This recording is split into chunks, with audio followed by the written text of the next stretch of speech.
je vais introduire rapidement nos différents intervenants, à commencer par Amandine Paiement qui est juste à ma droite et qui est la nouvelle recrue de la Fondation, qui est historienne, archiviste, qui nous a rejoint à la Fondation et qui s'occupe donc principalement des archives. Elle vous racontera ça en détail. Également à ma droite, donc juste à côté d'elle, Corinne Bouchou. Donc Corinne Bouchou qui est sénatrice ELV, mais en fait on ne l'a pas invitée pour ça, pas du tout. Si vous voulez entendre parler de son activité de sénatrice, elle a un autre atelier juste après où elle fera le compte rendu du mandat. Mais on l'a invitée d'abord parce qu'elle est historienne, donc elle connaît bien ces questions-là. Corinne est docteure de l'université d'Angers. Elle a fait donc une thèse sur le traitement politique et médiatique du retour des œuvres d'art pillées et spoliées par les nazis. Pour ceux qui s'y sont intéressés, c'est quelque chose qui a eu beaucoup d'écho, même outre-Atlantique. Et donc elle connaît bien ces questions d'archives. Et par ailleurs, étant militante politique depuis longtemps, elle a aussi un regard sur ces questions-là. À sa droite, Simon Dareba, qui nous a fait la gentillesse de venir également. Simon est responsable des archives à Etopia. Alors pour ceux qui ne connaissent pas Etopia, c'est un peu l'équivalent de la Fondation en Belgique, attachée au parti belge écolo. Et eux ont une longue histoire avec les archives du mouvement écologique en Belgique. Ils ont commencé à constituer un fonds d'archives dès les années 90 et ils ont un fonds d'archives qui est tout à fait exemplaire dans la manière dont il est tenu et utilisé. Comme il est très modeste, il ne vous dira pas comme ça, mais nous qui nous sommes un peu renseignés dessus, on peut vous le dire. Et donc il nous a fait la gentillesse de venir nous témoigner un petit peu du travail qui est fait en Belgique sur ces questions. Voilà. Et à ma gauche, on va dire le local de l'étape, Dominique Planck, qui nous a fait aussi la gentillesse de venir, qui est un peu aussi une mémoire vivante de l'écologie. Donc, une longue carrière militante, Dominique, pour ceux qui ne connaissent pas, qui est là depuis le début des Verts, membre fondateur, qui a été secrétaire national, qui a été directeur du siège pendant un moment, et puis une longue carrière de militant politique, qui commence au Larzac, puis par les faucheurs, le combat antinucléaire aussi, comme sur les affiches, notamment dans les transits des déchets, et puis une carrière institutionnelle, on va dire aussi, de politique, ici à Lille, comme conseiller municipal, comme adjoint. Et Dominique nous disait aussi qu'il s'était en partie occupé des archives à la mairie de Lille, avec sa délégation au patrimoine. Voilà, donc beaucoup de témoignages aussi qui viendront enrichir cette discussion. Je vais passer tout de suite la parole à Amandine, qui va vous parler un peu du travail qu'on essaye de faire à la Fondation sur les archives. Alors, donc les archives. Si je vous posais la question là maintenant tout de suite, archives, quels sont les mots qui vous viennent, quelle est l'image que vous en avez des archives? Concrètement, pour vous, une archive, des archives, c'est quoi? Oui. Oui. Oui. Oui. Oui. Aussi. Bon, je suis contente, je n'ai pas eu droit à vieux papier, poussiéreux, inintéressant, parce que c'est couramment... Non, c'est couramment ce qu'on dit quand je dis je suis archiviste. Ah, tu t'occupes des vieux papiers inintéressants. Voilà. Donc non, les archives, ce n'est tout sauf des vieux papiers inintéressants. D'ailleurs, les vieux papiers poussiéreux, c'est finalement qu'une infime partie de la totalité des archives qui existent. Donc, pour faire une définition générale, les archives, c'est tous les documents produits et reçus par une personne, que ce soit une personne physique ou morale, dans l'exercice de ses fonctions, quelle que soit la date de création, le support ou la forme. Donc, par exemple, quand vous faites une demande d'état civil pour une carte d'identité ou tout autre document administratif, indirectement, vous demandez à consulter les archives. Tous les mois, vous recevez des factures, EDF, l'eau, je sais pas, le téléphone. Eh bien, en bas, en petit, vous avez marqué à conserver 5 ans, 10 ans. Donc, eh bien, qu'est-ce que vous faites? Vous les conservez. Vous faites des archives. Pourquoi vous les conservez? Parce que les archives, c'est avant tout une valeur de preuve. Avant d'être la mémoire, c'est une preuve. Autre exemple, par exemple, j'ai dit support différent, c'est pas que du papier. On a tous des petits verres. Eh bien, ça, c'est une archive. On a tous reçu un petit sac avec tout un tas de documents dedans. Ce sont des archives. Votre bracelet autour du poignet, ce sont aussi des archives.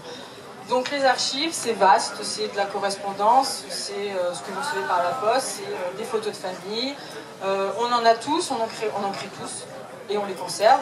C'est pareil pour les associations, les partis politiques, les entreprises ou encore les services d'administration publique. Donc moi je vais plutôt vous parler des archives privées, donc c'est-à-dire que celles que nous on produit, qu'on conserve. Les archives publiques je les laisse de côté.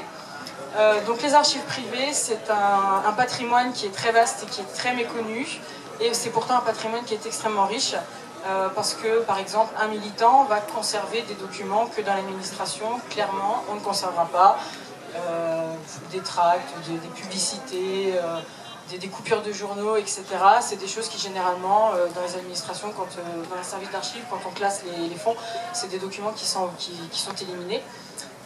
Donc on perd, et c'est en ça que les archives des militants viennent enrichir ces fonds, donc il y a une complémentarité, et ce sont des archives qui sont très recherchées par les chercheurs, forcément, des mondes scientifiques, pas forcément que des historiens, il y a tout autre les sciences humaines, mais aussi les sciences dures, vont venir consulter les archives, des archives privées. Donc la fondation, elle a pour but de justement, elle concourt à la valorisation de ces archives, à la conservation de la mémoire du mouvement écologique en France. Donc pour cela, je travaille actuellement sur l'élaboration d'un guide des sources, vaste ambition, qui a pour but de recenser l'intégralité des archives qui parlent de l'écologie. Donc tant dans les services d'archives publiques, archives départementales, archives nationales, archives municipales, qu'au sein des associations et des militants, parce que grand nombre de militants ont dans leur garage des archives et des sources très précieuses. Et donc voilà, mon but dans les prochains mois va être de faire ce gros recensement pour le valoriser, pour le faire connaître au grand public, tant à l'échelle nationale qu'à l'échelle locale, parce que ça prend aussi son sens dans les deux échelles.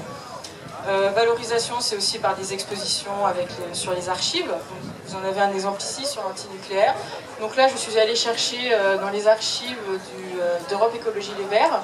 Donc, vous allez avoir des archives du mouvement écologique, donc années 70, du MEP, le Mouvement d'écologie politique, mais aussi donc, des archives des Verts, donc plus les années 80. Vous trouverez aussi des archives du Fonds d'Yves Cochet, d'Etopia, nos partenaires belges, ainsi que WISE, donc qui est spécialiste sur l'antinucléaire, sur le nucléaire.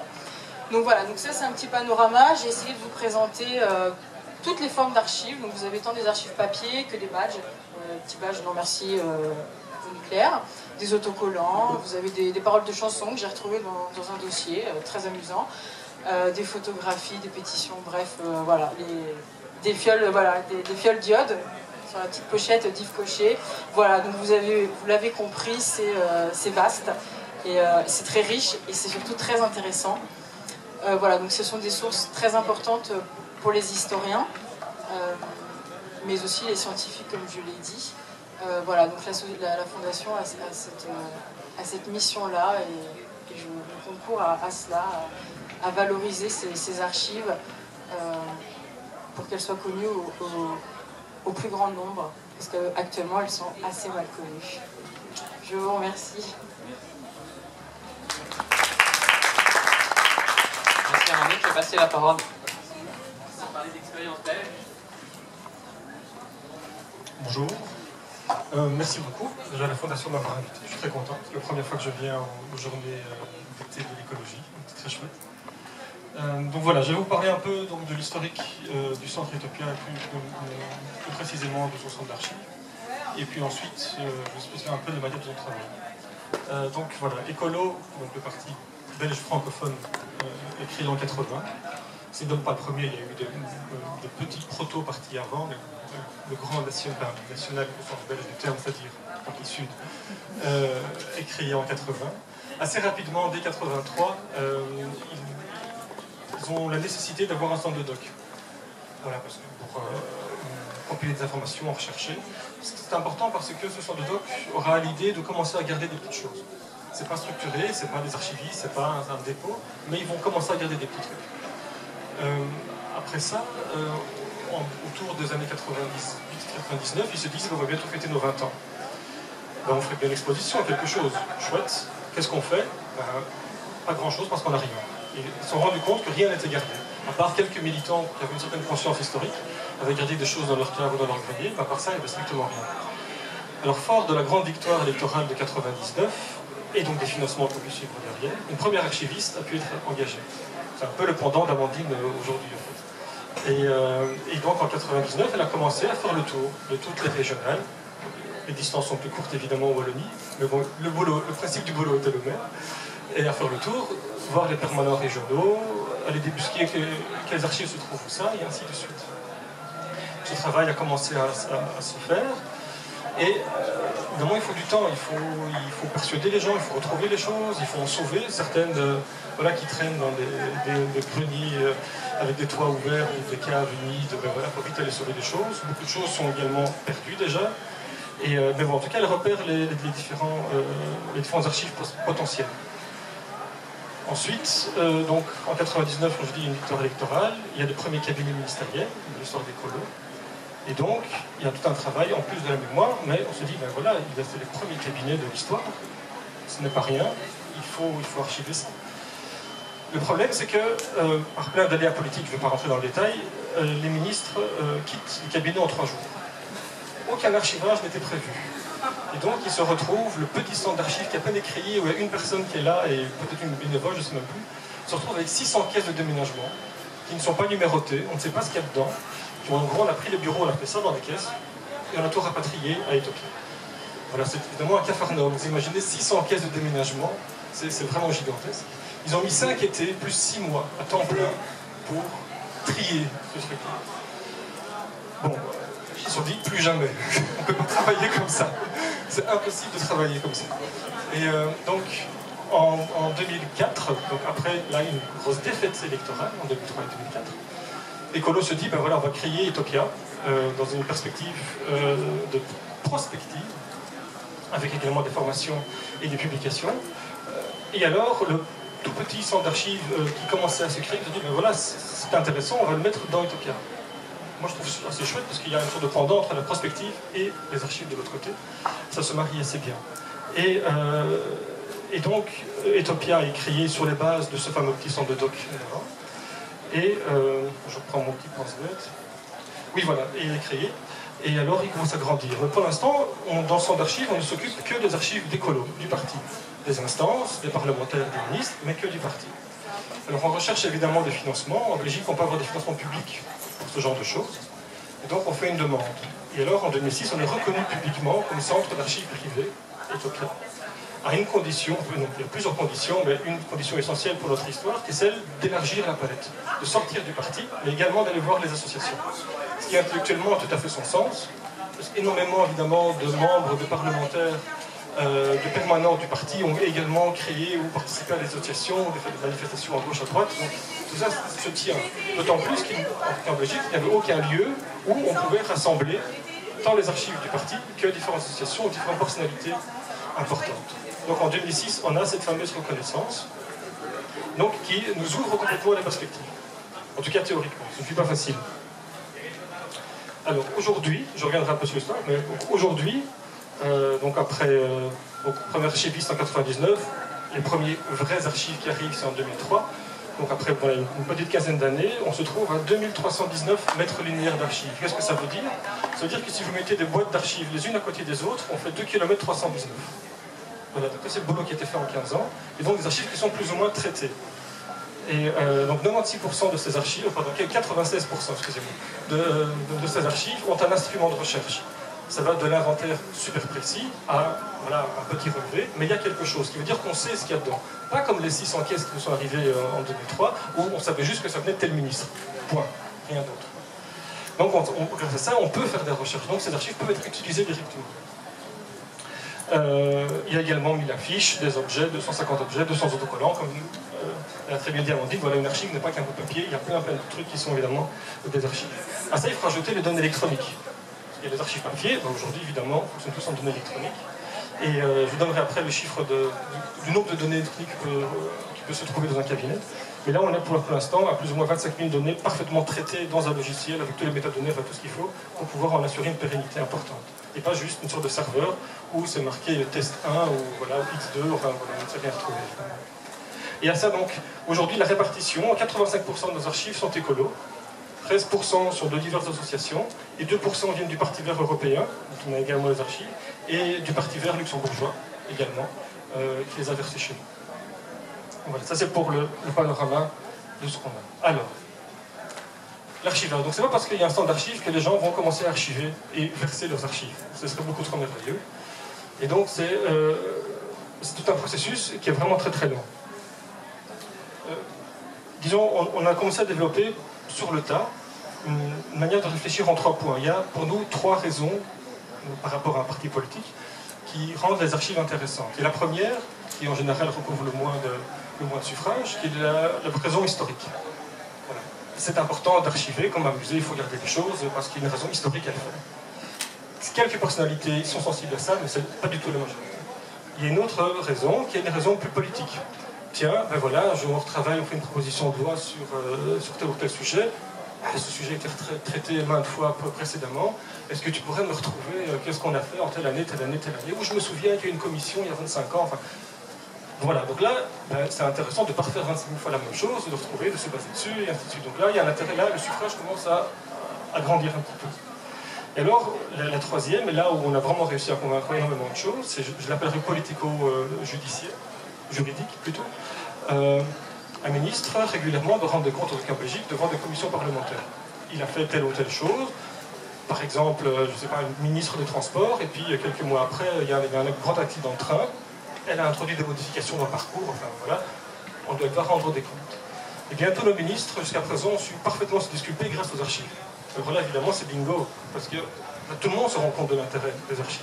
Comme disait Amandine, l'archive est une preuve aussi. Et donc, ce qui était d'autant plus intéressant, c'est que les autres partis en Belgique n'ont pas de centre d'archives relativement performant.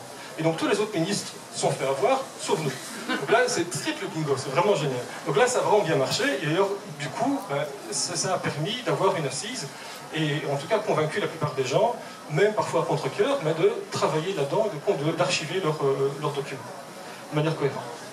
Donc du coup, fort de cette expérience de ces 600 caisses de déménagement, maintenant qu'on a une assise, alors on va sensibiliser les gens.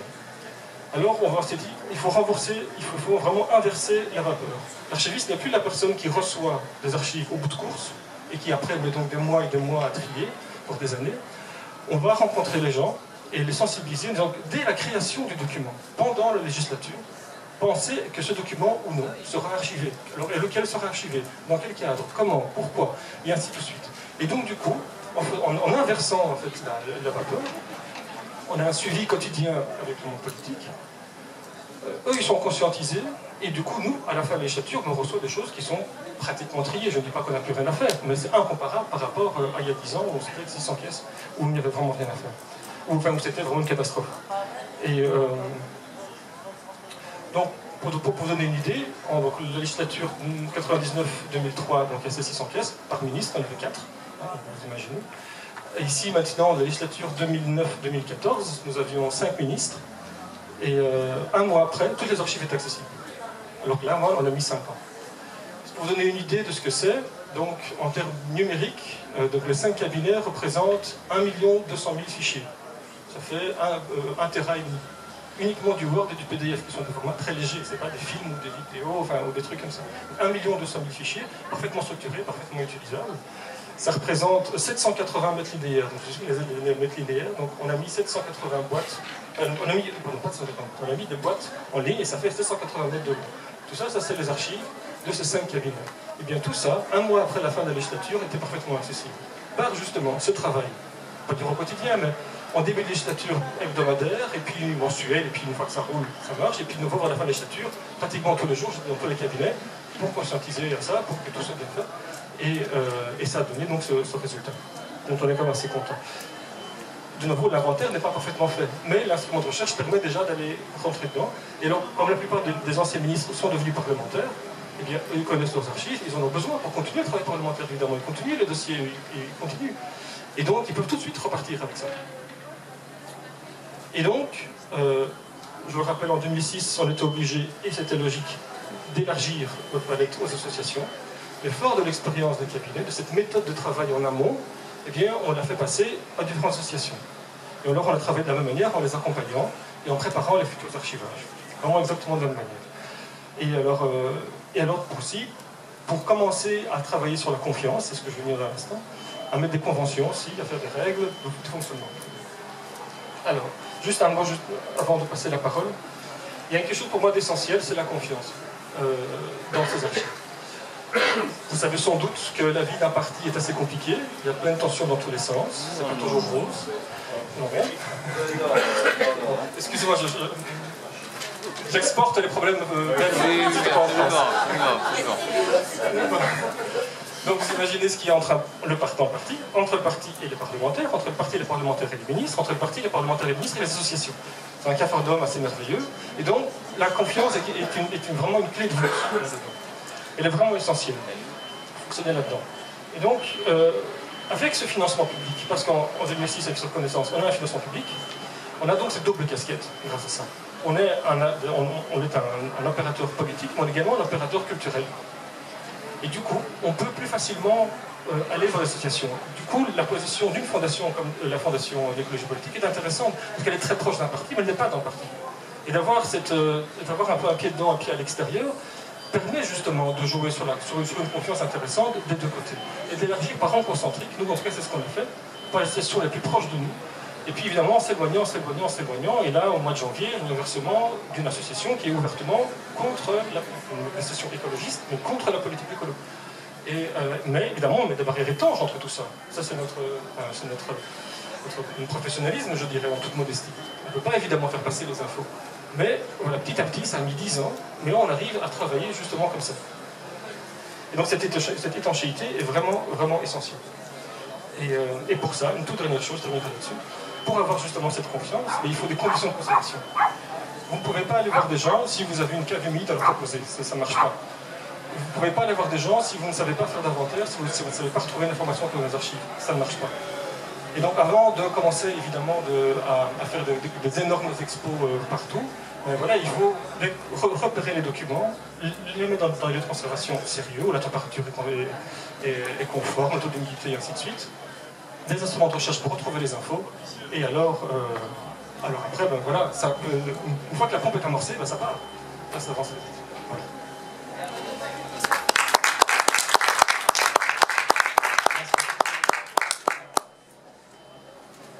Bonjour à tous, donc merci d'être là. Je voulais vraiment d'abord bien sûr remercier l'invitation et ensuite saluer le travail qui se met en place à la Fondation avec sa présidente, sa secrétaire générale et la petite équipe qui est active. Je vais essayer de vous faire partager deux choses, une conviction et une expérience. Peut-être je vais commencer par l'expérience, c'est plus facile.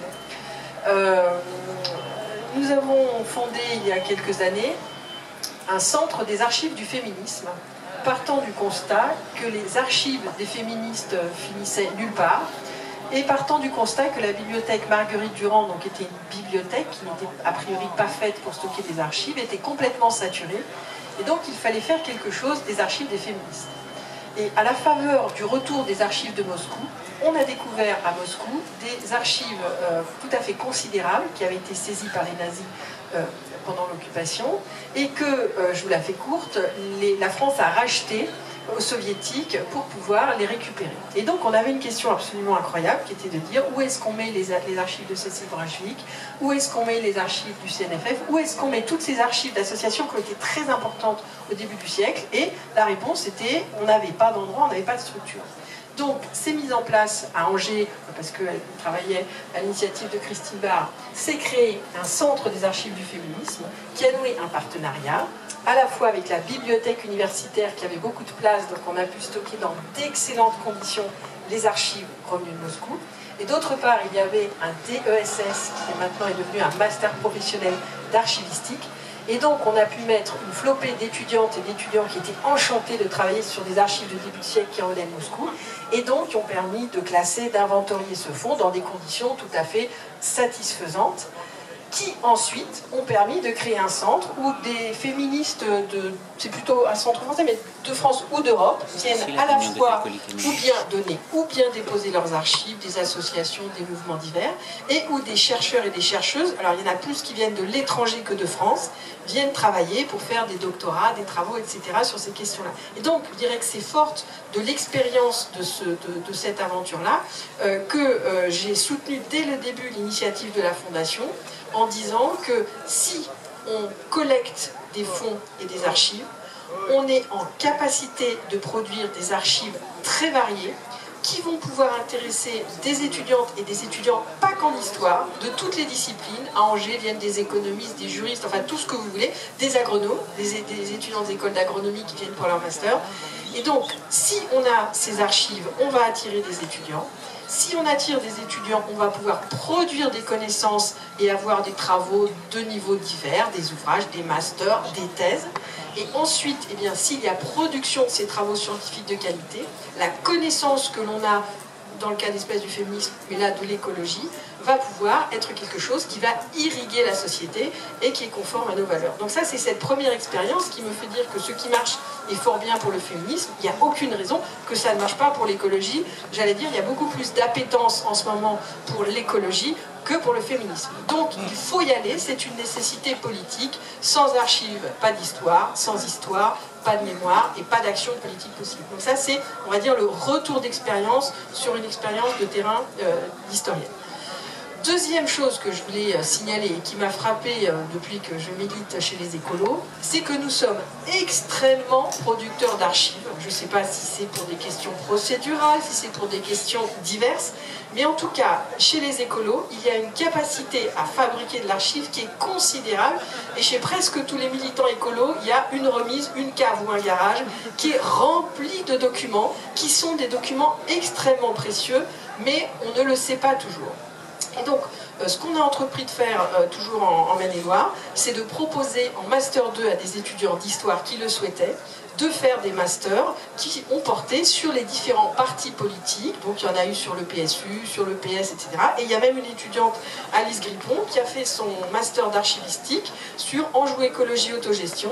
Donc c'est l'histoire de l'écologie de 1986 à 1998, avec toutes les sources qu'on peut trouver, public, privé, audiovisuel, papier, enfin tout ce que vous voulez. Alors, pourquoi est-ce que notre parti politique est aussi en retard? Je ne vais pas faire un grand moment d'autoflagellation parce que ça ne sert à rien. Je pense plutôt qu'il faut regarder devant et pas derrière, et plutôt dire pour la suite, à partir de maintenant, depuis que vous êtes au travail, qu'est-ce qu'on peut faire pour conscientiser, et c'est de là que ça relève, tous les membres, tous les sympathisants, tous les amis, tous les ex-écolos, tous les écolos actuels et tous les futurs écolos, que l'archive, c'est fondamental. Et là, à la différence de la Belgique, en France, on a un souci, c'est que nos amis du PCF, pour d'évidentes raisons historiques, ils sont très très bons dans ce domaine-là. Donc je dirais que même institutionnellement, ils ont bâti une partie de leur action sur archives, transmission, formation. Au PS, quoi qu'on dise, et je trouve qu'on est toujours sévère entre la Fondation Jean Jaurès et un certain nombre de satellites du PS, ils ont quand même des moyens, ils ont quand même des choses. Et là, je pense qu'il y a une distorsion entre le poids politique qu'ont les écolos depuis 40 ans en France, et à la fois, et ça a été très clairement montré hier dans la performance qu'a fait la jeune docteure qui a présenté sa thèse de sociologie politique sur le mouvement, il y a un paradoxe entre notre influence qui est grande, notre inventivité qui est grande, le nombre de militants qui sont rentrés et qui ont quitté, et la production de savoir qui, par rapport à ça, reste insuffisante. Alors, on a quelque chose qui existe beaucoup, c'est l'égo-mémoire. Donc, ce sont nos anciens grands dirigeants, et c'est très bien, qui ont produit leurs livres de souvenirs, etc. c'est bien, mais on ne peut pas résumer l'histoire d'un mouvement politique aussi complexe à la somme des égo-histoires de nos illustres femmes et hommes, aussi compétents et aussi formidables soient-ils. Donc je pense qu'il faut absolument que nous fassions ce qui serait une espèce de plan d'action pour conscientiser tout le monde. Et moi j'aimerais que l'an prochain, c'est pas à moi de m'y coller, mais qu'on ait un quart d'heure avant la plénière la plus importante du grand amphi où il y a 1000 personnes, pour prendre 15 minutes pour commencer par ça. Je pense là, je passe mon temps, il faut que j'en vois moins, mais avoir des étudiants, des élèves, etc., pour des interviews qui font qui des travaux personnels encadrés, qui des exposés, qui des Master 1, sur l'histoire des écolos, sur les écolos, etc. Et donc là, je pense que c'est pas possible, on est trop peu nombreux, on est 10 sénateurs et 16 députés. Notre temps est trop précieux pour qu'on puisse à chaque fois recevoir ces jeunes, où il faut recommencer à chaque fois tout, etc. Et donc, il est absolument urgent qu'on ait, de façon assez conséquente, une collection d'ouvrages, et que l'on favorise, qu'on fasse peut-être aussi plus de prix chaque année, alors même si on ne faut pas qu'on donne des sous, mais des distingués des oreilles, ça. Donc il faut qu'on crée une émulation, pas de la compétition nette, mais une émulation positive, et surtout qu'on fasse un gros travail au niveau des départements dans le parti, travailler de concert avec les archives départementales, parce qu'on ne peut pas tout faire, donc nous on a eu un partenariat avec les archives départementales pour pouvoir travailler ensemble. Et il faut absolument que notre parti fasse un progrès sur ce sujet-là, parce que sinon nous allons avoir une mémoire lacunaire. Déjà que notre turnover élevé fait qu'on a des problèmes, à mon avis, majeurs de transmission, c'est-à-dire qu'on ne transmet pas assez, mais il faut aussi qu'on soit en ordre de marche face à la société de l'archive numérique. Et donc là, il y a une révolution qui est en cours, et je peux vous dire que siégeant actuellement à la commission d'accès aux documents administratifs, je vois de plus en plus de demandes d'accès à des archives diverses, pour ce que tu as dit qui est très important, qui est la montée du contentieux. Donc si la raison mémorielle, si la raison politique ne suffit pas à nos amis, etc., la raison juridique l'emporte souvent. Il faut absolument conserver des traces de notre action pour pouvoir avoir une mémoire pleine et entière. Si on ne connaît pas notre passé, je pense que nous construirons un avenir fait de malentendus, fait de pas entendus, et que nous serons dans une mémoire qui sera dogmatique et qui ne sera pas une mémoire intelligente. Donc pour toutes ces raisons, moi j'encourage, mais autant que je peux, ce qui se passe, même si je n'ai jamais travaillé réellement, personnellement, sur les archives de notre parti, de notre mouvement, je peux vous dire qu'il y a du travail à faire. Au Sénat, quand je suis allée voir l'archiviste avec qui j'ai fait un rapport, je lui ai dit combien vous avez d'archives de femmes sénatrices qui ont été déposées. Elle me dit jamais. Les hommes sénateurs déposent leurs archives, j'ai 0 papier sur aucune sénatrice, il y a 0 femme. Donc je lui ai dit bah, vous avez 0 archives des écolos. Elle me dit ah oui, j'ai 0 archives des écolos, je n'ai rien. Donc j'ai entrepris de contacter les différentes et brillantes sénatrices qu'il était avant moi. Et donc l'une a été prudente et a bien déposé ses archives. Une autre, j'ai compris qu'elle était un peu embrouillée avec tout le monde, donc on ne sait pas où sont les archives, c'est un peu dommage. Et donc je pense qu'il faut qu'absolument mettre en place un processus qui fasse en sorte qu'il n'y ait pas un élu qui quitte son mandat sans avoir fait quelque chose de ses archives en ayant reversé aux archives publiques, qui sont des archives publiques, c'est le cas des ministres chez nous. Et il faut, je dirais que les militants, ils peuvent s'embrouiller, ils peuvent nous détester et tout ça, mais il faut qu'une fois qu'ils seront très très vieux, quand ils trieront leur cave, ils aient la délicatesse de proposer certaines archives qui pourront être, on va dire, des jalons pour la mémoire. Et c'est le dernier argument que je voulais vous donner. On n'est pas éternel, et donc il y a maintenant des militants très très âgés qui nous demandent d'aider à reconstituer leur parcours pour qui leurs petits-enfants, leurs arrière-petits-enfants, etc. Et si aucun argument ne va, l'argument de la transmission familiale, eh bien c'est un argument qui marche. Rendre acte d'un combat qu'on a mené qui était un combat pour tous, c'est quelque chose d'important. Donc pour cette raison, je souhaite que l'an prochain, la Fondation ait 15 minutes avant la plus grande plénière avec les plus grandes vedettes et même les journalistes, parce que c'est ce message-là qu'il faut faire passer auprès des écolos actuels, passés et futurs. Merci de votre écoute. Merci beaucoup Corinne pour ce beau plaidoyer pour les archives. Et donc on va s'atteler tout de suite à préparer 15 minutes d'intervention l'année prochaine. Je passe la parole tout de suite à Dominique voilà, pour son témoignage personnel. Oui, merci. Donc moi aussi je remercie la Fondation de son initiative. Je ne vais pas rajouter grand-chose sur l'intérêt des archives, à ce qu'a dit le plaidoyer de Corinne sur l'intérêt de connaître le passé pour construire l'avenir, qui est vraiment quelque chose dont on souffre du fait du turnover qui est évoqué, du fait que la question des archives est rarement, de la transmission même, est très rarement prise en compte par les militants et par les élus aussi. Il y a 2 temps, tu as évoqué les militants qui ont des archives, qui ont des choses dans leur cave, qui ont gardé tout. Il y en a relativement peu quand même. Hein. Le militantisme est souvent la dictature de l'immédiateté, de l'urgence, de ne pas trop garder. Moi, j'ai parfois, y compris pour des raisons policières, moi j'ai à un moment détruit plein de choses sur mon disque dur, au moment où les policiers venaient assez souvent le matin pour cueillir les faucheurs d'OGM. Donc je suis désolé, j'ai supprimé des choses, j'ai un peu regretté, j'ai été un peu vite. Mais vous savez, quand on a la police à 6 h du matin, parfois c'est un peu compliqué. Mais bon, c'est pas le cas de tous les militants.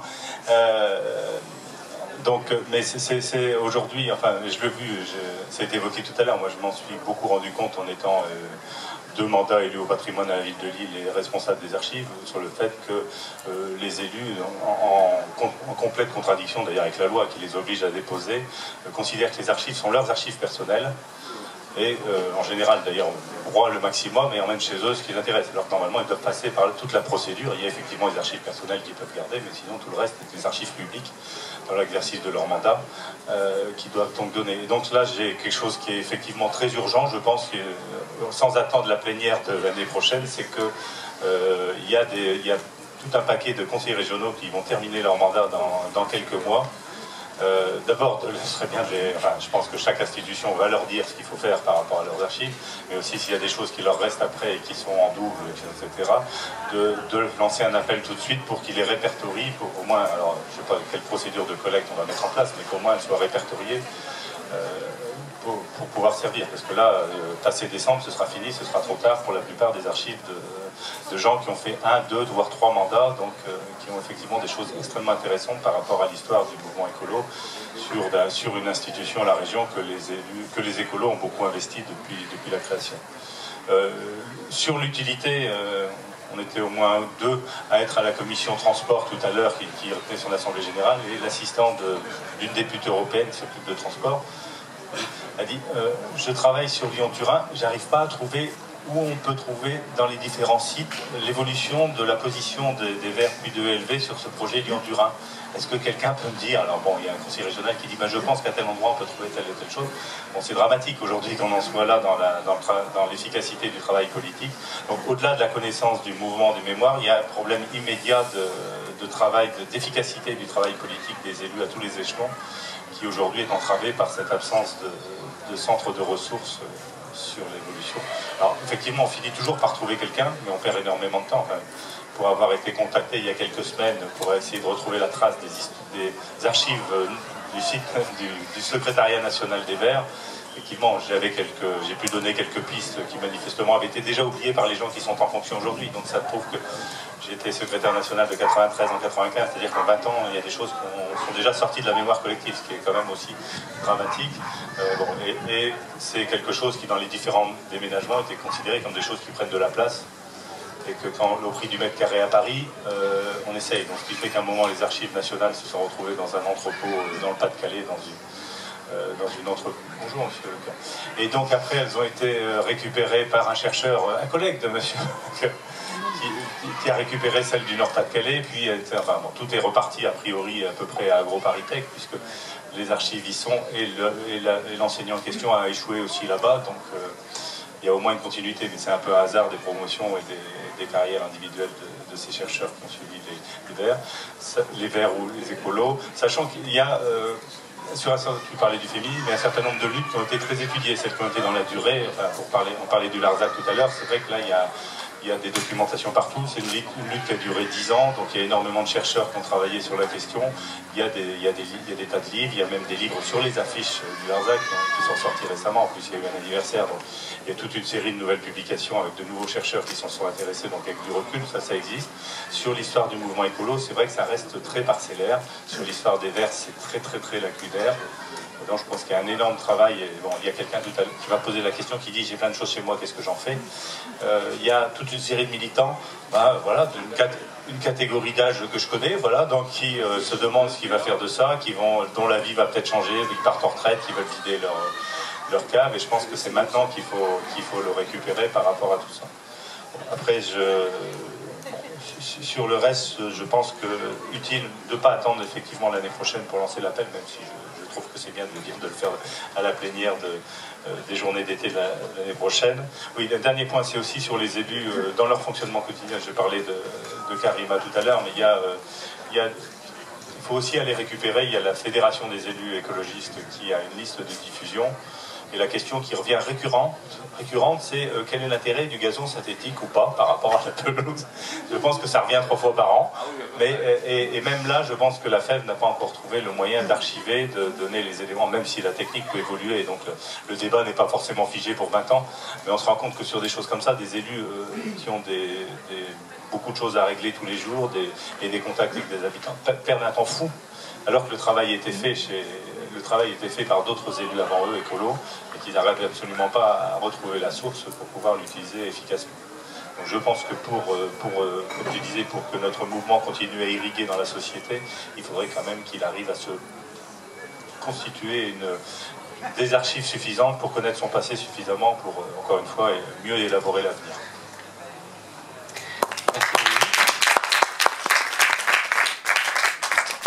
De passer tout de suite aux questions.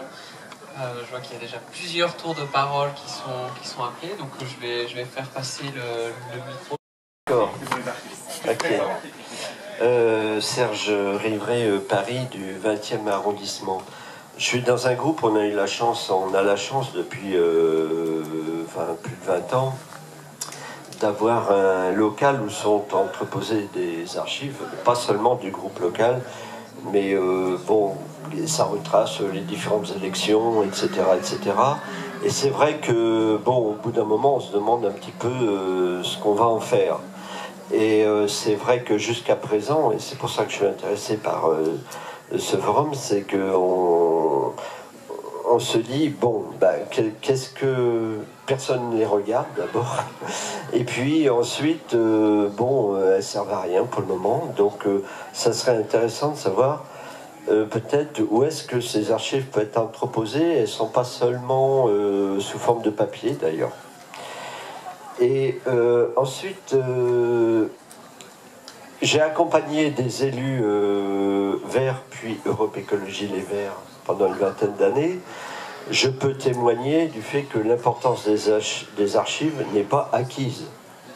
C'est le moins que l'on puisse dire. En fait, à chaque changement de mandature, il y a beaucoup de jetages. Beaucoup de choses sont jetées.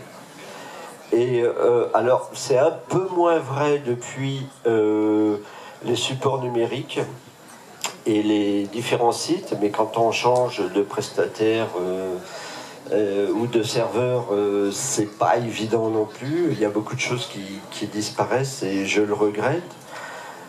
Personnellement, donc j'ai essayé de garder un certain nombre de supports, de moyens divers sous forme de papier et notamment sous forme de photos. Et pour ne pas être trop long, mes questions sont les suivantes. Quel moyen a la Fondation un petit peu de pouvoir justement disons recueillir un certain nombre de choses? Est-ce que c'est seulement sous forme papier? Est-ce que ça peut être sous forme numérique? Sous quelle forme? Est-ce que c'est au niveau, par exemple, des photos? Moi, j'en ai quelques milliers sur les Verts. Est-ce que cet accueil, moi, je veux bien les mettre à disposition. Alors, on m'a répondu à un moment donné, il fallait qu'elles soient vraiment référencées, datées, etc. Bon, je ne suis pas sûr que toutes le soient. Donc, ma question, c'est aussi de savoir si la Fondation recueille aussi un certain nombre de documents qui ne sont pas tous clairement identifiés. Et puis, ce que je voulais savoir aussi, c'est quand même sur la certitude, un petit peu que ça serve à quelque chose. Moi, j'ai donné des archives à un moment donné au siège national des Verts. On m'a répondu que on ne savait pas ce qu'elles étaient devenues. Bon. J'ai parfois vu sur des sites des photos que j'avais prises, que j'ai reconnues, où était attribué un autre nom que le mien. Bon, j'en ai pas fait de cas, mais bon, c'est une réalité. Et je me dis, pour convaincre d'autres, il faut que je sois convaincu moi-même que, en fait, ce que je peux apporter, elles servent et qu'elles serviront aujourd'hui et demain.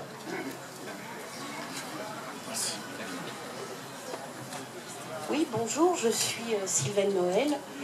Je suis militante depuis 2007 et je travaille depuis 2011 sur le groupe, avec le groupe interrégional accueil et formation, le GIRAF. Et à travers de ces expériences, je vais vous poser des questions. Quand je suis arrivée en région centre, j'ai eu envie de mutualiser tout ce qui existait pour comprendre ce qui se passait. Et donc j'ai demandé aux militants anciens s'ils étaient d'accord pour mutualiser.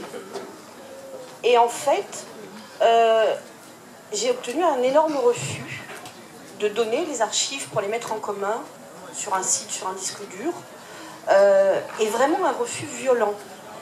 Donc la première question que je pose, c'est est-ce que justement les personnes qui ont des archives ne veulent pas les conserver et ne pas les donner, ce qui serait contraire à notre esprit, mais qui est quand même une réalité.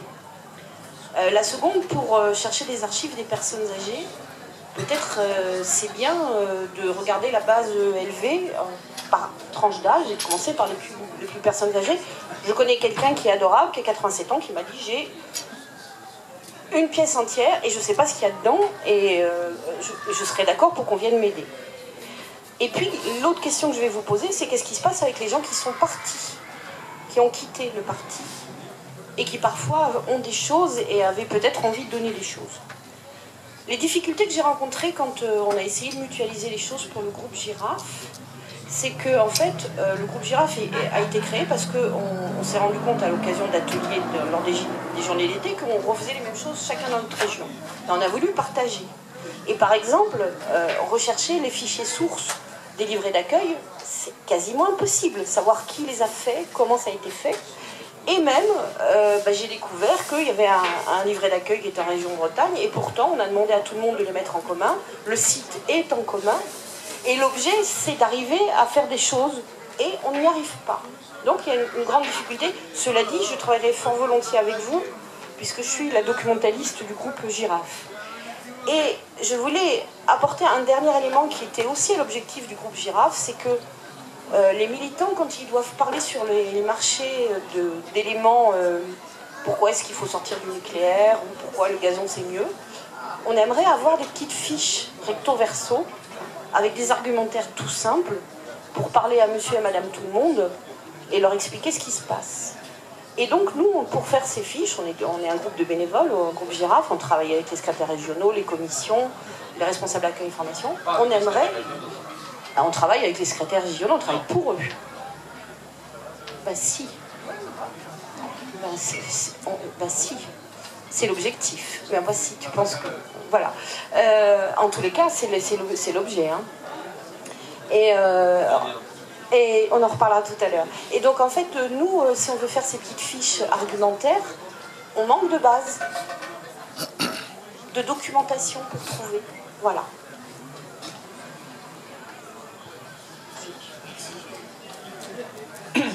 Bonjour, moi je m'appelle Mathieu Alboui, en fait je suis étudiant en histoire et notamment j'ai fait un mémoire de recherche sur une revue écologiste des années 70 qui s'appelle Le Sauvage, et là je vais commencer un doctorat sur l'histoire de l'écologie en France, et donc du coup je suis très intéressé par cet atelier et très intéressé par ce projet de guide des sources notamment, qui je pense me être très utile.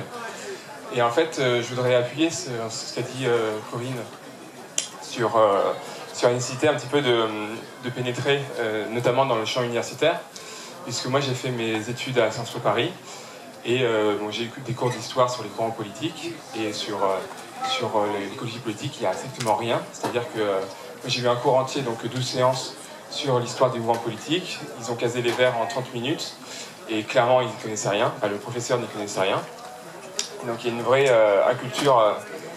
évidemment des historiens eux-mêmes sur l'histoire de ce mouvement, alors que pourtant, à chaque fois que j'en ai parlé en tête-à-tête à des historiens, ils se sont tous montrés très intéressés, Et c'est finalement quelque chose qui... un domaine sur lequel on ne sait pas qu'il y a vraiment une histoire, qu'il y a eu des débats très importants qui d'ailleurs sont toujours actuels sur l'écologie est-elle à marier, sur voilà, beaucoup de débats qui ont parcouru le mouvement écologiste.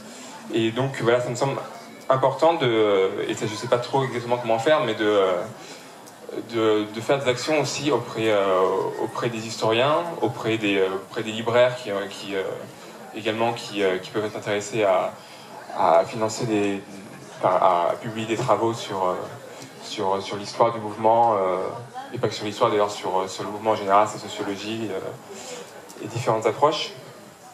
Donc voilà, c'est effectivement un grand manque, la question de l'histoire de l'écologie, alors que pourtant, moi, à chaque fois que j'en parle, je sens un intérêt à la fois chez les militants, chez les historiens.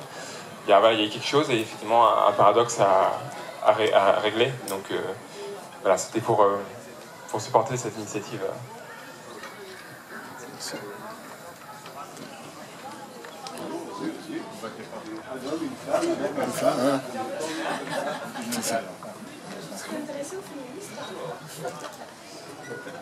Bonjour, j'ai 3 questions.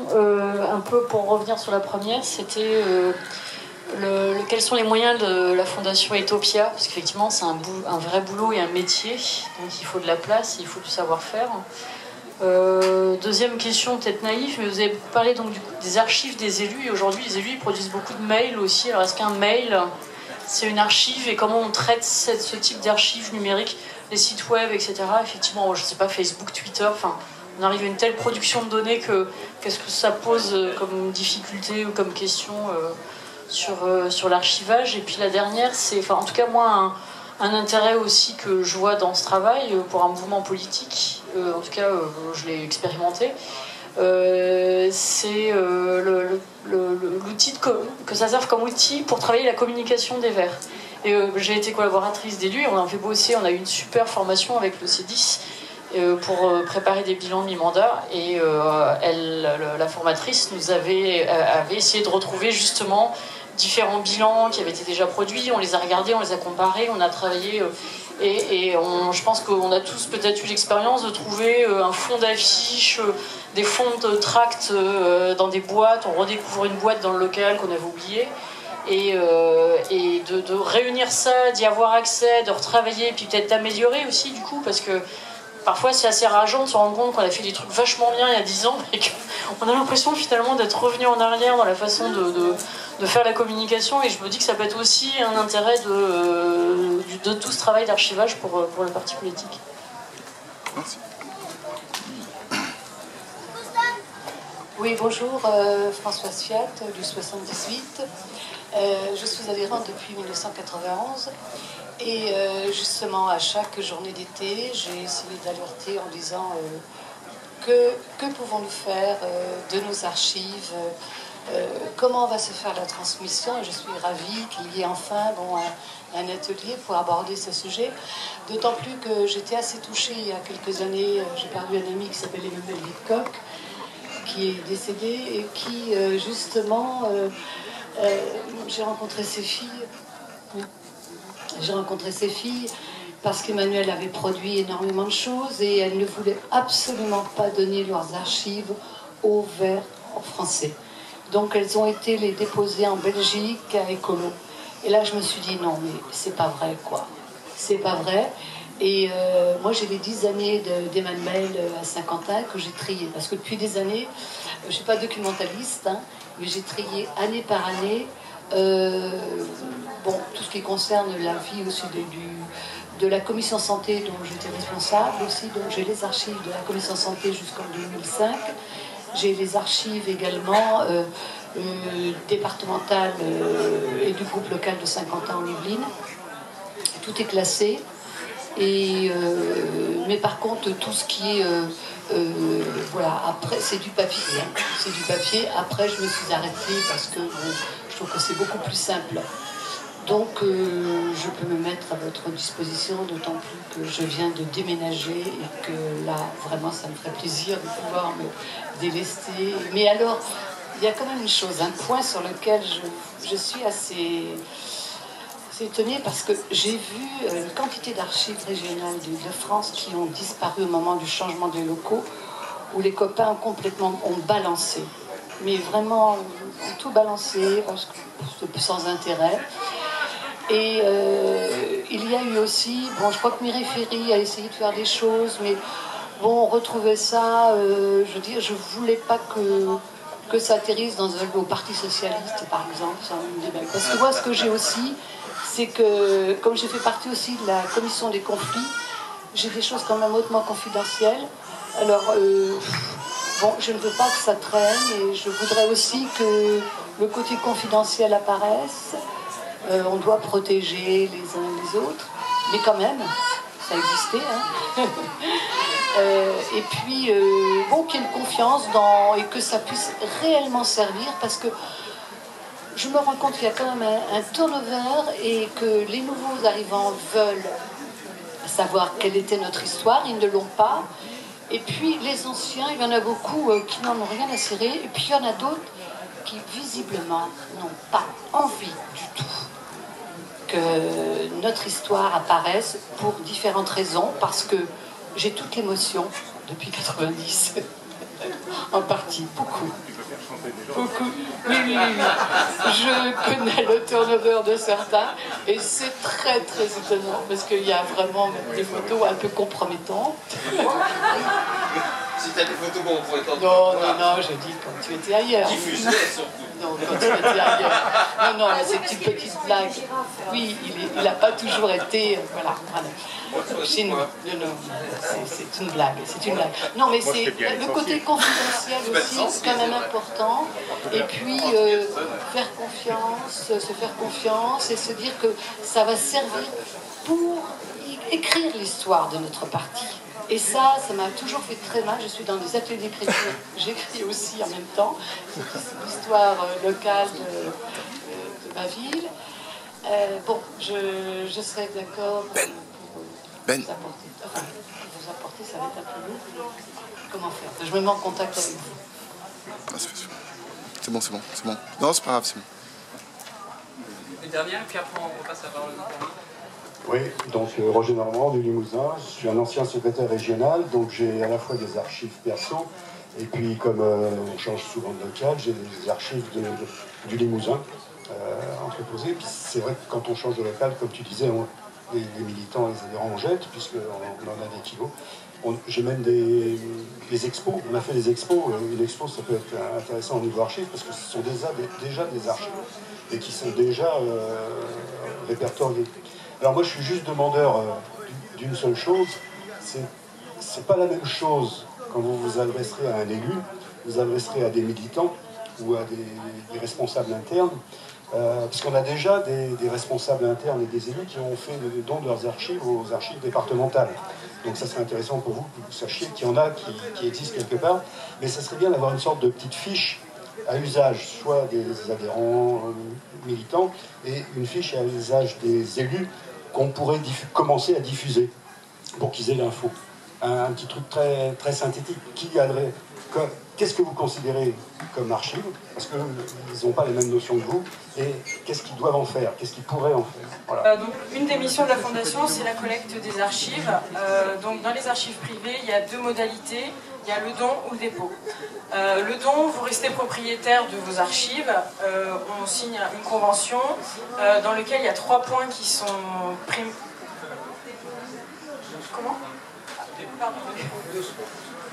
Donc, il y a 3 points qui sont indispensables.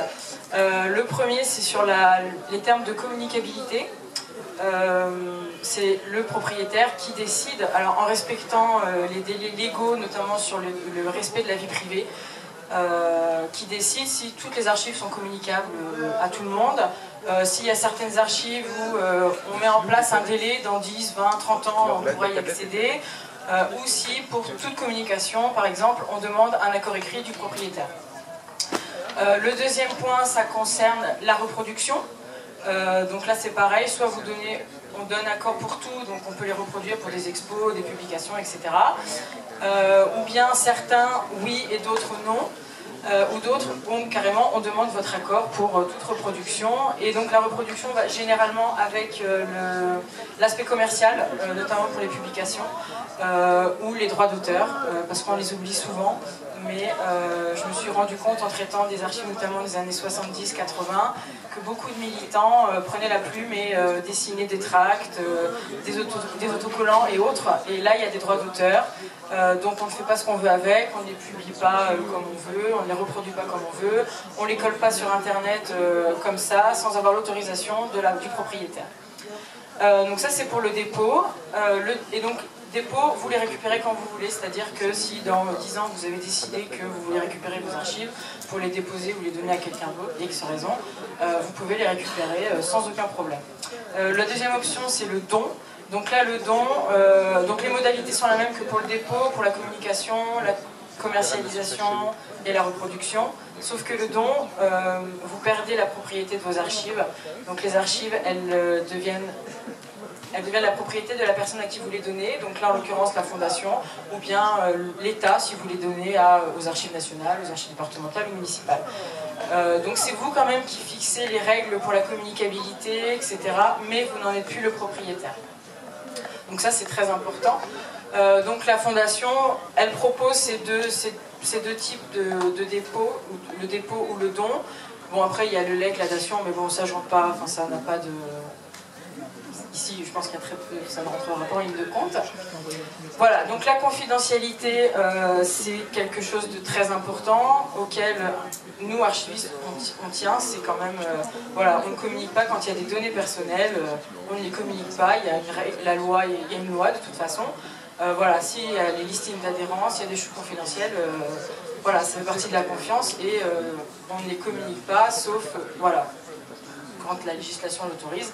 Là, par exemple, pour les archives d'Europe Écologie Les Verts, il y a des années 80, j'ai vu les cotisations, les listes de personnes qui adhéraient au parti, avec le nom, prénom, adresse, etc. Bon, ben ça, typiquement, ça ne se communique pas, on ne communique pas, il y a des noms de personnes. C'est en plus des archives à caractère politique, donc voilà, il y a protection. Donc ça, c'est très important. La confidentialité, elle est vraiment très très importante et on n'y déroge pas. Et on y fait très attention. Alors, ensuite, donc je vais reprendre dans l'ordre des questions qui ont été posées. Si jamais j'en oublie, vous n'hésitez pas à me les rappeler.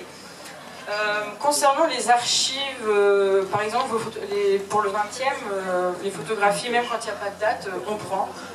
Concrètement, on prend toutes les archives, qu'elles soient numériques ou qu'elles soient papier. Les photographies, qu'elles soient datées ou pas, ça n'a pas d'importance. Alors l'idéal, c'est quand elles sont datées, bien sûr. C'est comme une photographie de famille. Il n'y a rien de plus frustrant de prendre l'album de photos des arrière-grands-parents ou des grands-parents et de se dire, tiens, ben, ça c'est qui avec mamie, tiens, ça c'est qui avec... Voilà. Mais bon, c'est comme ça, voilà. Mais on les prend quand même, qu'elles soient datées ou pas, il n'y a pas de... Voilà, on ne fait pas abstraction, toute l'archive et on prend tout. Après, au moment du classement, pour la rédaction des inventaires, archivistiquement, on fait ce qu'on appelle un tri. Donc il y a des documents qui n'ont pas de vocation à être conservés. Donc celles-là, on les élimine. Par contre, elles sont éliminées on les recense.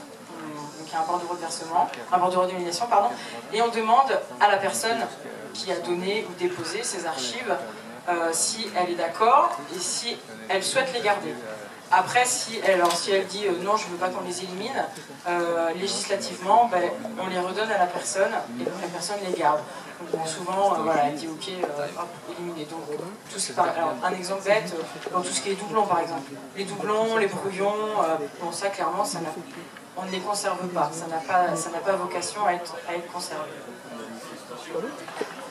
Alors ça on garde, c'est conservé précieusement, voilà. Donc après on fait un classement, bon je ne vais pas rentrer dans les détails, hein, mais voilà, on fait un classement, on inventorie tout, donc par exemple le dossier manifestation de telle date, à tel endroit, donc dedans vous trouverez des photos, des plans, je sais pas, des tracts, des programmes, voilà. Donc on fait un inventaire précis, et c'est sur cet inventaire, c'est une fois que ce travail est fait, alors l'inventaire dans cette forme-là c'est vraiment l'idéal, mais un relevé fait aussi, c'est souvent ce qui est utilisé, permet aux chercheurs de venir et ouvre l'intérêt aux chercheurs, et ça permet aux chercheurs de venir d'avoir envie de venir consulter, de travailler dessus. Et donc après, ça produit voilà, des chercheurs, des étudiants en master, en doctorants qui viennent étudier et qui passent des heures, voire des journées entières dans les archives voilà, pour leur travail. Ensuite, concernant la mutualisation des archives, première question, archives papier ou numérique. Il y a une des règles principales dans les archives, c'est qu'on ne mélange pas les fonds d'archives. Ça s'appelle le respect de l'intégrité. Chaque personne produit des archives. On ne mélange pas les archives du voisin avec les archives de l'autre voisin. On garde chaque fonds indépendant. C'est très important, donc on ne fusionne pas on ne les fusionne pas.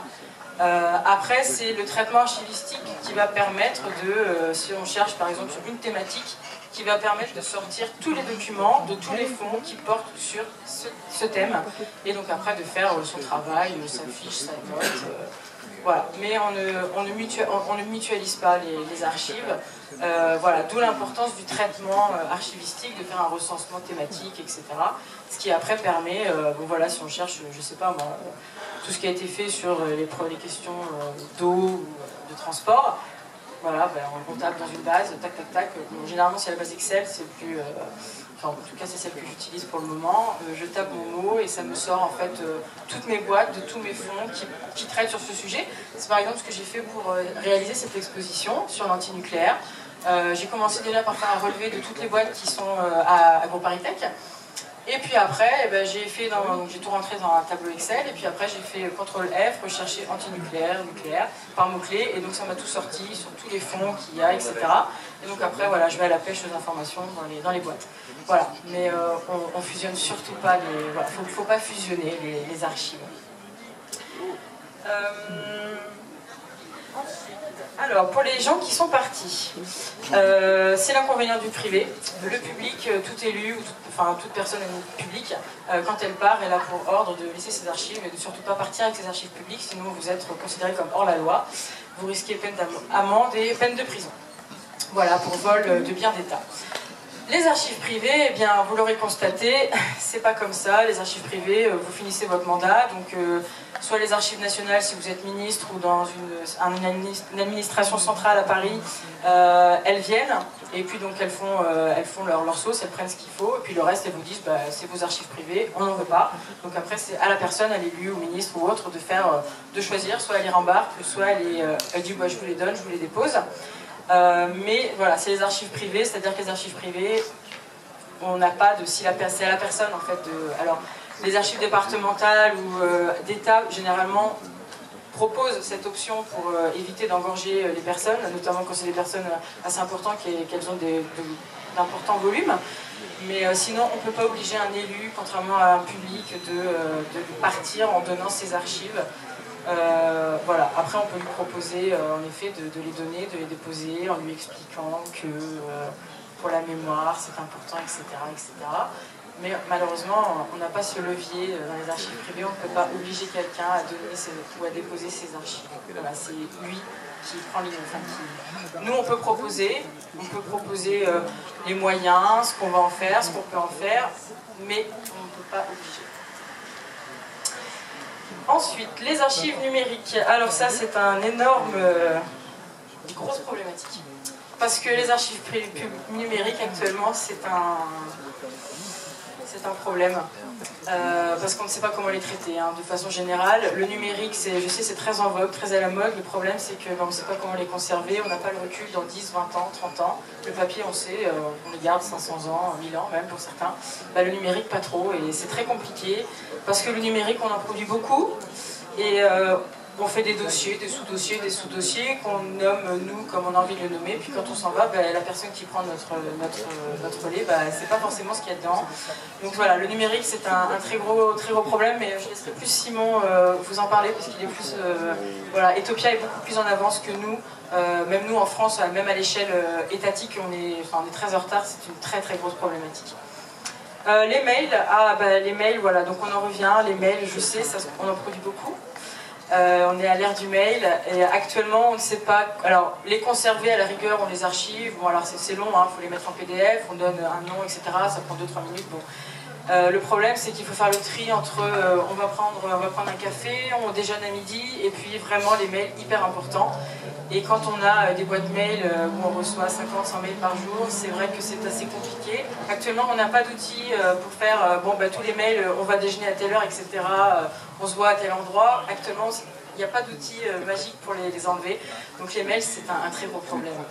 C'est un gros problème aussi. Voilà, je pense qu'il va falloir plusieurs années pour mettre en place ça.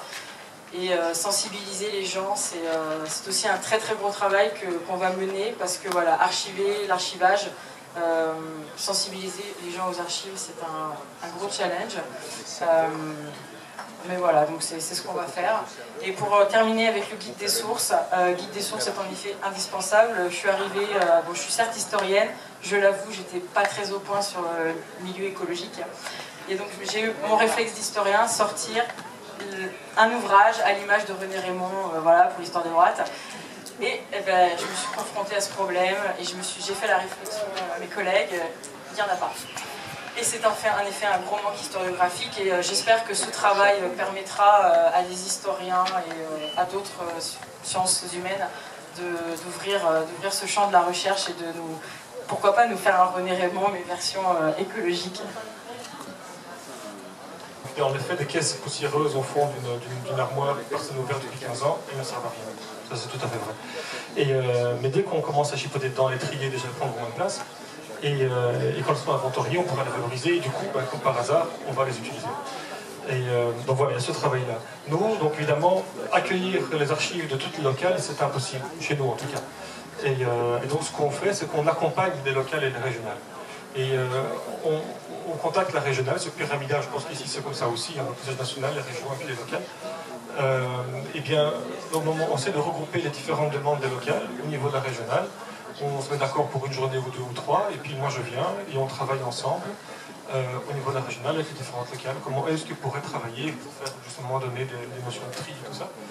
Et s'il y a des problèmes plus spécifiques, alors voilà, je vais dans le local personnellement.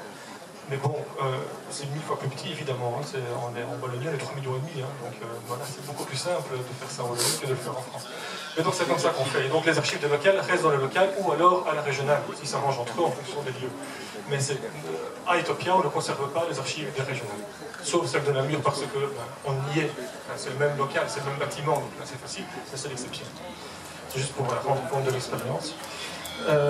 Alors, vous disiez qu'il y avait un problème pour mutualiser les archives et les différentes données. Ça ne m'étonne pas du tout. En fait, en touchant aux archives, vous touchez au fonctionnement d'une équipe, en fait. Surtout une équipe qui existe. Évidemment, les archives, d'une équipe qui existait, qui ne fonctionne plus, c'est différent. Mais d'une équipe qui existe, ben oui, c'est comment on passe l'information. Et donc, dans toutes les équipes, il y a des égos particuliers. Dans un parti politique, 1000 fois plus. Évidemment, c'est une concentration d'égos, concentration de personnes qui veulent montrer que moi j'ai fait ça et que voilà, il y a une forme de...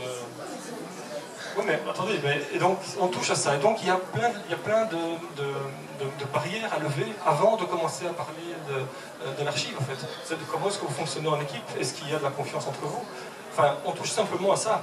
Et donc, alors là, bon, on n'est pas psy non plus, hein, mais il y a vraiment un travail d'accompagnement du fonctionnement d'une équipe avant de commencer à mutualiser des choses. Et l'autre qui est en fait le bon sens, hein, mais il y a aussi un problème d'égo dans le sens où si on travaille avec des savoirs partagés, ce qui est beaucoup plus sécurisant, parce qu'un ordinateur, on renverse un verre d'eau, on se fait voler tout le temps, enfin ça arrive tout le temps. Si on met tous un savoir partagé, c'était un peu plus sécurisé, surtout s'il y en a plusieurs qui copient les informations. Mais de nouveau, détenir l'information, c'est quand même la base du pouvoir. Et donc, vous allez tout donner au centre. C'est très difficile dans un parti politique de faire ça. Et donc, voilà, on touche à des fonctionnements assez particuliers. Et il faut d'abord casser ces blocages avant d'arriver à ce genre de choses. Enfin, voilà. Nous, c'est des choses qu'on a dû constater. C'est très très difficile, c'est très difficile. Et alors, au niveau des personnes parties et des conflits, là, justement, une position comme la Fondation peut l'avoir, qui n'est pas le parti politique, peut être intéressante. Alors qu'il y a des personnes fâchées dans les partis qui sont partis, oui. Nous, en Belgique, il y a une personnalité vraiment essentielle dans le combat écologiste depuis le tout début des années 70, qui a créé tous les partis des 70 ainsi qu'écolo, qui est Paul Lannoy. Voilà, et très très fâché avec le parti écolo, ce qui n'empêche quand même pu aller l'interviewer, et voilà. Mais bon, c'était des mois, hein, envoyer des mails, machin, enfin, voilà, ça se prépare, mais c'était... Enfin, on ne pouvait pas passer à côté d'une personnalité comme celle-là, c'était vraiment une personnalité fondamentale. Et voilà, on y est arrivé. Quoi. Et donc, il n'a pas versé ses archives, mais j'ai des longues interviews sur base des archives qu'on a de lui. Enfin voilà, il y a déjà quelque chose. Et sur base de ça, puis on a discuté, et puis voilà, peut-être que plus tard, il nous versera ses archives. Mais il faut aller voir ses personnalités parce que c'est intéressant, sinon on aura, comme vous disiez, une histoire politiquement correcte merveilleuse. C'est pas ça la réalité. Et donc, c'est très intéressant d'aller justement brasser très large à ce niveau-là. Alors, je ne sais pas si vous connaissez, vous, le RUCH, le réseau universitaire de je ne sais plus le C, Histoire de l'environnement. Voilà, parce que donc, ça c'est quelque chose d'essentiel au niveau justement qui remplacerait une sorte de guide des sources par la pratique des historiens et autres qui travaillent justement sur l'environnement et au-delà jusqu'à l'écologie politique. Enfin, voilà, nous sommes en contact avec eux. Je continue mon petit tour. Alors, les moyens d'Etopia. De nouveau, donc, il y a un double financement. Il y a un financement d'écolo, qui est de l'ordre de plus ou moins 50%, et à 50% un financement public. Ça fait combien en euros? C'est pas grand-chose. Attendez, parce que nos budgets sont mélangés avec Etopia. Le budget, ça doit faire dans les 200 000 euros, quelque chose comme ça. Tout compris, tout compris. Plus ou moins, par an. Oui. Donc les deux, parce que du public, on reçoit 70 000 euros, et voilà, plus un complément d'écolo. Mais il y a des choses qui sont mutualisées. Donc, par exemple, le parc informatique, c'est celui d'écolo, tout la GRH, c'est d'écolo, mais c'est tout. Les bâtiments, c'est les caves. Enfin, vous voyez, on a fait un peu de stratagèmes pour essayer de gagner des sous, surtout là, depuis l'année passée, où on s'est pris une belle claque. Oui, un peu. Et donc voilà. Donc, on en est à ça. Mais comme je vous disais, notre territoire est beaucoup plus petit, donc c'est plus facile d'avoir... Aujourd'hui, on peut dire qu'on a en tout cas une vue d'ensemble de la mouvance verte. Mais évidemment, elle est beaucoup plus petite et moins disparate qu'entre les Bretons, les Alsaciens et ainsi de suite. Enfin, voilà, c'est énorme évidemment. Donc voilà. Alors au niveau des mails et de l'Internet, c'est en effet compliqué. Moi je trouve ça très chouette parce que personne n'a la solution aujourd'hui. C'est très très gai je trouve, parce que tout reste à faire. Et alors on commence à avoir des solutions informatiques pour des grandes séries, comme souvent les archives publiques. Voilà, c'est le même document qui se répète X fois avec juste la donnée qui change. Donc ça va. En archive privée, c'est pas comme ça parce que chaque document est différent. Et donc on ne peut pas rentrer un document par document et le mettre dans une énorme base de données, ça ne marche pas. Et donc, ce qu'on fait pour l'instant, c'est que on sait quels sont les problèmes. Le problème principal, c'est qu'il n'y a aucune pérennité du format.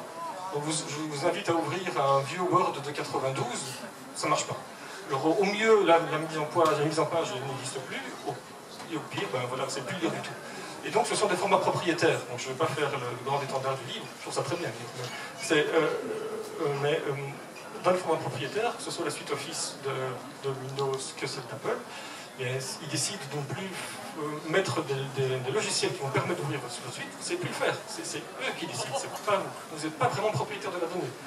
Et alors, la chose la moins pire qu'on peut faire aujourd'hui, c'est par exemple de transformer en PDF les choses. Le PDF est un format aujourd'hui stable. On sait ouvrir un PDF d'il y a 15 ans.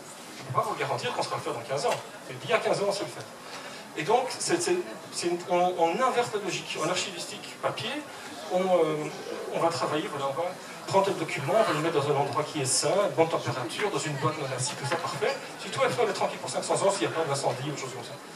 En informatique, c'est l'inverse. On doit préparer les documents à les changer constamment. Parce que je suis persuadé que dans 15 ans, le PDF, ça ne marchera plus, il y aura autre chose. Et donc, il faut préparer le document à le switcher de format constamment. Jusqu'il y a 4-5 ans, mais pas, ils ont trouvé, 4-5 ans, le format de conservation posait problème. Donc, souvenez-vous des disquettes floppy, puis des 3,5 pouces, ainsi de suite, puis des CD, des DVD, et ainsi de suite. Voilà, maintenant, avant, ça posait problème. La quantité de stockage posait problème. J'ai pas de place pour mettre tout ça, alors il fallait plein de disquettes. Aujourd'hui, ça ne pose plus de problème. Ce qui est par contre un problème en archivistique, parce qu'on stocke énormément de choses, on ne trie plus. Et donc, avec les serveurs, on n'a plus de problème de place. Du coup, alors on est obligé nous-mêmes de trier. Souvenez-vous des photos de vacances qu'on faisait il y a 20 ans, on avec 2 films, maintenant on vient avec 100 photos. C'est la même chose pour la production de documents numériques. Et donc il faut trier nommément, et donc nommer les choses aussi. L'idée c'est de nommer un fichier de telle manière qu'on ne doit pas l'ouvrir pour savoir ce qu'il y a dedans. enfin un gain de temps de fou. Vous imaginez la personne qui doit prendre tout votre ordinateur, 35 ans de carrière politique, le nombre de fichiers que ça peut faire, qui doit ouvrir chacun pour voir ce qu'il y a dedans, parce qu'on va le garder ou pas. Enfin, c'est infaisable. C'est infaisable. Et donc il y a toute une série de règles comme cela qui facilitent les choses. Et d'où aussi l'idée d'essayer de travailler en amont, comme je vous le disais. Quand vous produisez le document, ben, est-ce que ce document est important à archiver ou pas? Je ne veux pas dire qu'on ne peut pas le produire, c'est pas archivé. Il y a plein de trucs qu'on ne garde pas qui ne servent à rien. Mais est-ce qu'on va l'archiver? Si oui, alors voilà, il est dans votre tête et il suit un chemin différent. Voilà, ce sont des nouvelles règles. On essaie d'imaginer un peu sur le tas. Et donc, je trouve, moi, c'est très très chouette. Disons, pour limiter les dégâts. Il n'y a aucune garantie pour l'instant sur ces trucs. Mais avec ça, on a l'impression que ça pourrait aller. Les mails, c'est pire. Parce qu'on sait que 95% des mails ne servent à rien, et que c'est uniquement la personne, le propriétaire de la boîte mail, qui a théoriquement le droit de regarder dedans. Mais je ne sais pas comment c'est en France, mais en Belgique, il y a un flou juridique. Est-ce que la boîte mail, même si c'est une boîte mail écologie ou fondation, est-ce qu'elle est privée au public? Il y a un flou juridique là-dessus. Parce que, donc, il y a évidemment votre boîte privée, personnelle, c'est clair, mais il y a énormément de gens qui mélangent les boîtes et qui utilisent des fins privées leur boîte professionnelle. Et donc, est-ce que votre employeur a le droit de regarder? Un archiviste, oui, non. Donc, voilà. Il y a un flou là-dedans et qui n'a pas encore vraiment été tranché. Il y a une petite jurisprudence qui commence à arriver en Belgique, mais ce n'est pas encore génial. Et donc, pour être certain, c'est la personne elle-même qui doit évidemment trier ses mails, en sachant donc que 95% ne servent à rien. Alors il y a des méthodes, oui, on peut le mettre en HTML qui sera réouvrible par Internet, on a des petits trucs comme ça, mais c'est des manipulations qui sont beaucoup trop lentes. Enfin, une boîte mail d'un ministre en Belgique, c'est pas loin de 100 000 mails par an. Il a le temps de s'amuser à trier ces mails, non, évidemment. Et donc pour l'instant, vraiment pour les choses les plus essentielles, ils le font. Alors ça fait quelques dizaines de mails sur les législatures, et le reste, ça passe. Oh, zut, ça passe à très bien. Facebook, Twitter, pas moyen. Tout est chez eux, c'est qu'ils sont maîtres des données. Dès que vous déposez un truc sur Twitter ou Facebook, c'est public. Vous n'avez plus le droit de ce qu'il y a dedans. Donc on va pas s'y archiver. À moins que Facebook le fasse, mais on ne sait pas comment, tout ça est obscur. Et alors Emmanuel Wittkock, mais ça alors on pourra en parler après peut-être, ça m'intéresse très fort. Oui, mais c'est de nouveau, comment est-ce qu'on va les conserver sur les formats et tout ça. Et je crois que c'est plus ou moins fait le tout. Ah oui, la commission des conflits, oui, c'est très très important, en effet, de garder ce genre de choses. Et ça, de nouveau, c'est la crédibilité du centre d'archives qui est quoi. Et donc, c'est de rester étanche, même si le président du parti écolo me demande d'ouvrir telle boîte d'archives, je ne vais pas l'ouvrir, il n'y a pas de raison, on va où est-ce qu'on est. Donc, il y a un minimum justement de confiance à avoir dans le centre d'archives. De nouveau, cette position un peu hybride d'une fondation politique, pour moi, est intéressante. Et derrière ça, il y a évidemment tout un cadre déontologique aussi. Voilà. Merci. Pour ne pas conclure sur ce qui a été dit, merci de vos interventions diverses et riches. Sur les causes de notre amnésie, moi je pense qu'on a une vraie spécificité d'amnésie écolo, et donc on a besoin et de la fondation et des archives et des chercheurs pour avoir une mémoire vive et pas une mémoire très sélective. Le fort turnover, tout le monde est d'accord avec ça. 2, à l'inverse de nos principes de gestion non violente des conflits, de respect de la nature, de notre côté zen, notre extrême conflictualité qui produit non seulement des départs, mais ça dans tous les organismes vivants il y a des départs, mais on va dire à des départs en des termes très très brouillés qui compliquent, on va dire, le transfert des archives.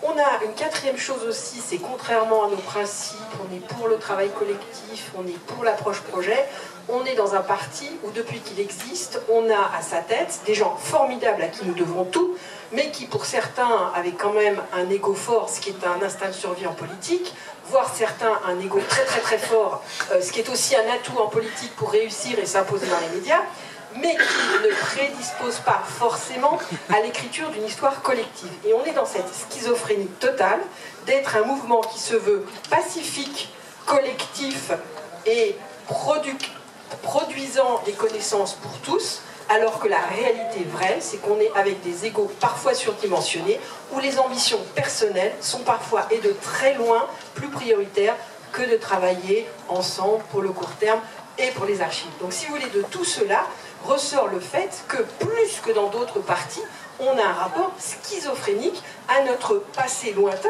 et même à notre passé très très récent. Donc je pense qu'il faut qu'on se prenne comme on est et que l'on considère que beaucoup d'historiens, de sociologues ou de politologues qui feront notre histoire seront, et c'est heureux et c'est sain, en dehors du mouvement. Alors il faut qu'on soit compatible, il faut qu'on puisse en confiance leur laisser les archives, mais je pense qu'il faut insister là-dessus. Nous ne voulons pas des archives pour faire de l'égo-histoire qu'on fait formidablement bien chez les écolos. Il nous faut produire collectivement des archives venues d'en bas pour montrer à quel point depuis des années on pèse dans la vie publique beaucoup plus que ce qu'on imagine. Donc moi je pense qu'il faut sortir des histoires biographiques individuelles, même si je pousse tous les jours Marie Blandin à écrire ses mémoires, je pense qu'il faut que tous nos grands dirigeants écrivent leurs mémoires, mais c'est pas la somme de ces mémoires, aussi bien écrites soient-elles, qui feront notre histoire collective. Notre histoire collective, elle s'écrira d'après les archives d'en bas, des collectifs, des groupes locaux, de ceux qui sont partis, de ceux avec qui on est brouillé, de ceux qui sont venus alors qu'ils étaient dans d'autres partis, etc. Et donc c'est pour cette raison-là je pense vraiment que c'est une priorité de notre mouvement qu'on soit capable sereinement de mettre à disposition des chercheurs des archives de qualité. Et pour l'anecdote, juste vous montrer à quel point la question des archives est cruciale, j'ai enseigné entre 1989 et 2002 à Sciences Po Paris, et donc c'était des cours que je proposais pour des étudiants de 2e et 3e année, et j'avais proposé de faire un cours sur l'écologie politique. Et à l'époque, la direction était intéressée, mais ce qu'ils reprochaient, ils avaient tout à fait raison, c'est que lorsqu'ils sont allés voir la bibliothèque de Sciences Po, la bibliographie et l'état des savoirs, ils m'ont dit oui, ce sera bien, mais plus tard. Deuxième exemple, on essaie de faire du lobbying pour que, par exemple, à Blois, où il y a les rencontres qui sont très intéressantes, qui cherchent à se renouveler, hein, les rencontres d'histoire, et donc on a essayé de faire en sorte, notamment en essayant d'influencer auprès des uns et des autres, des gens avec qui on n'est pas fâché, de leur dire ce serait super chouette, là il y a la COP21, de faire quelque chose qui aurait de l'allure sur l'écologie, les écologistes, les défenseurs de l'environnement, etc. Même chose, et c'est pas faux, qui nous a été objecté, c'est oui, excellente idée, mais alors on le fait à l'échelle de la planète, parce qu'à l'échelle de la France, pour le moment, il y a des travaux de qualité, mais on est très très très loin d'une production scientifique à la hauteur des enjeux. Donc franchement, on a toutes et tous à y gagner, donc il faut vraiment faire ce travail. Et dernier point, un sujet qui me tient très à cœur, les archives audiovisuelles. Je suis au conseil d'administration suppléante de l'INA, l'Institut National d'Audiovisuel, dont tout le monde sait ce que c'est depuis qu'il y a eu la fameuse histoire des taxis. À l'INA, il y a des choses énormes, immenses sur les écolos. Enfin là, ils m'ont montré, parce qu'ils ont voulu être gentils, me montrer à quel point ils étaient super et tout, ils avaient des choses dans leur fond, donc ils ont bien fait les choses. Ils ont fait pareil pour ma collègue qui est républicain. Et donc j'ai vu là qu'on avait une foule de choses qui permettraient des dizaines et des dizaines de masters, ou des centaines même pour vous de travaux, parce qu'en fait, on peut chez soi, devant son ordinateur, avec des mots-clés, retrouver des choses. Et donc c'est cet intérêt-là qu'il y a maintenant, parce qu'à ces archives audiovisuelles qui sont accessibles sur le site de l'INA, correspondent des trésors dans vos caves, dans vos greniers, dans vos garages, et il est important de faire la jonction entre ces sources audiovisuelles qui vont être de plus en plus accessibles très librement, et il faut que ce soit contrebalancé par vos archives et les archives de nos militants. Sinon, je le répète, on va avoir une histoire déséquilibrée, une histoire bancale, et une histoire qui non seulement sera éloignée de la réalité des faits, et c'est à ça que ça sert l'histoire, établir les faits, mais qui risque d'être une histoire qui pourra nous desservir grandement, qui sera une histoire un peu bling-bling et qui se résumera à des petites phrases. Et l'écologie, c'est l'inverse des petites phrases, c'est l'action quotidienne.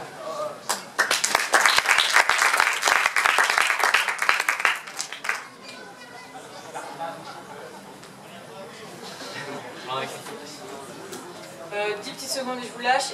Juste pour vous dire, il y a une fiche archive qui a été faite exprès pour l'atelier. Elle est, si je ne me trompe pas, au stand de la... Qui a changé. Qui est là-bas maintenant. Ah, qui a redéménagé. Voilà, là-bas. Voilà, donc il y a une fiche archive voilà, qui explique ce que sont les archives, enfin, voilà, qui donne des premiers jalons. Voilà, pour commencer. On va faire circuler voilà. Avec les secrétaires régionaux. Voilà. Voilà, je remercie encore une fois nos intervenants pour être venus à cet atelier et vous avoir enrichi sur ces archives. Je voulais aussi vous signaler que, donc, comme on l'a dit, on va essayer de recueillir aussi des archives audiovisuelles, des témoignages de militants écolos sur leurs expériences. Et donc on fait ça dès aujourd'hui, aux journées d'été, on a une caméra, vous pouvez venir nous parler de vos expériences. On a un petit portfolio avec différents documents qu'on a sortis des archives qui vont du Larzac jusqu'à des choses beaucoup plus récentes, Notre-Dame-des-Landes, etc. Donc si vous voulez venir et puis nous faire un petit témoignage comme ça, on le garde et après on s'en servira pour entretenir la mémoire du mouvement. Donc voilà, faites-nous cette petite faveur de venir jusqu'au stand et de donner un petit témoignage. On sera très content, très reconnaissant. Donc merci encore une fois d'être venu. Et puis voilà, le travail commence juste et se poursuit sur cette question des